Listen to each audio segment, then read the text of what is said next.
Recently, India has successfully tested phase 2, the fast breeder stage of thorium reactors. How far are we from phase 3 in successfully developing it completely?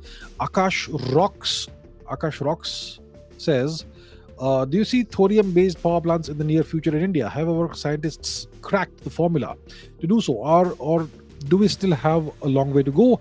Secondly, do you see lithium-based electric vehicles dominating the future? Do we have a good amount of lithium reserves, and also reserves of other critical minerals on Earth to support this change? Okay, so let's talk about the thorium angle, the phase 2, phase 3 of the Indian nuclear program.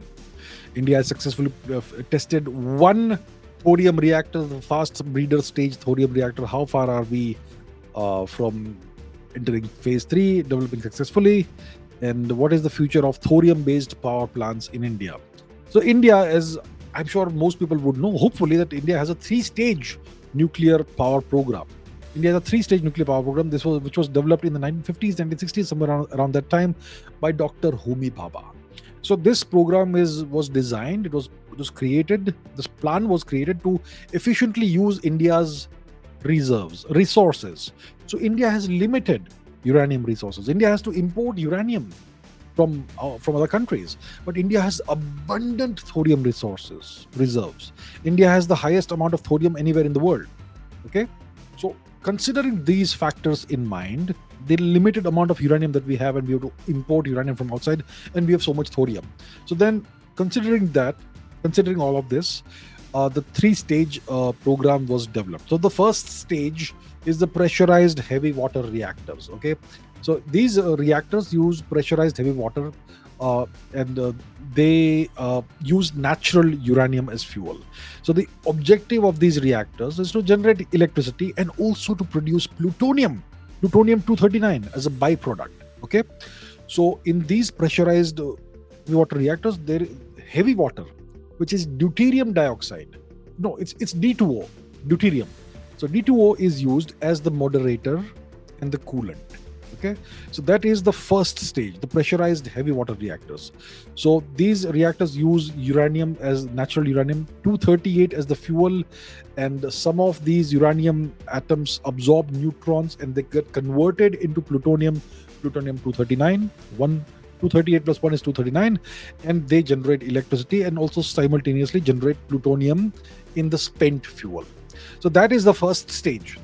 We have those reactors. The second stage is fast breeder reactors.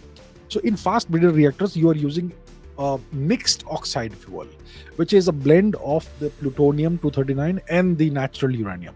So you're not using simply uranium, you're mixing it with plutonium 239, and that is the fuel that you're using in these fast breeder reactors. So the objective of these reactors is to breed more fuel than you are consuming, and also to generate electricity. So the fuel is going to be a mixture of uranium and plutonium, but it's going to generate even more plutonium than it consumes, and it's going to generate electricity. And in such reactors, you're using liquid sodium as the coolant. Okay, so that is a fast breeder reactor, and that is what has been tested. So India was supposed to have entered the stage 3 of this 3-stage program a long time ago, but for whatever reason, we are now entering phase 2, and one of these reactors has apparently been tested. Okay, so we are not yet at the thorium stage. You understand?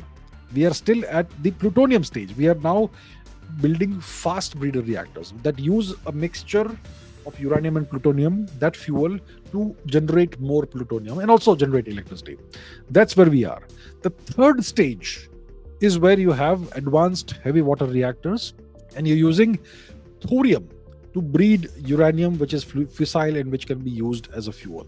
So it uses what's called a closed fuel cycle to efficiently use thorium as the fuel.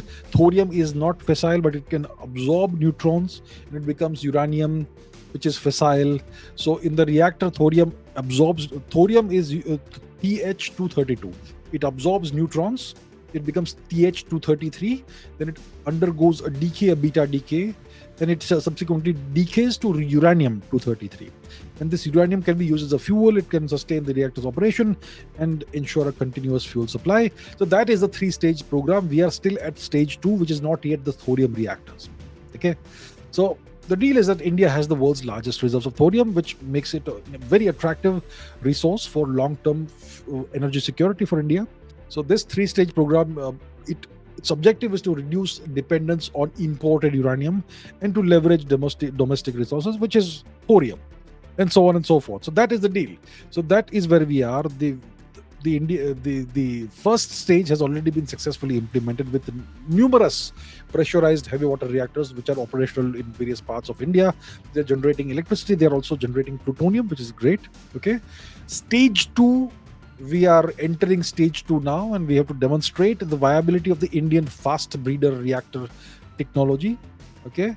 And then when we have sufficient number of fast breeder reactors, then we will start doing the development of advanced heavy water reactors which can use thorium as the primary fuel.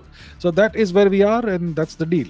So I don't know for what reason the program is delayed and so on, but I'm sure we have the means to get to stage 3 hopefully soon enough. You need funding, resources, government support and all that, but yeah,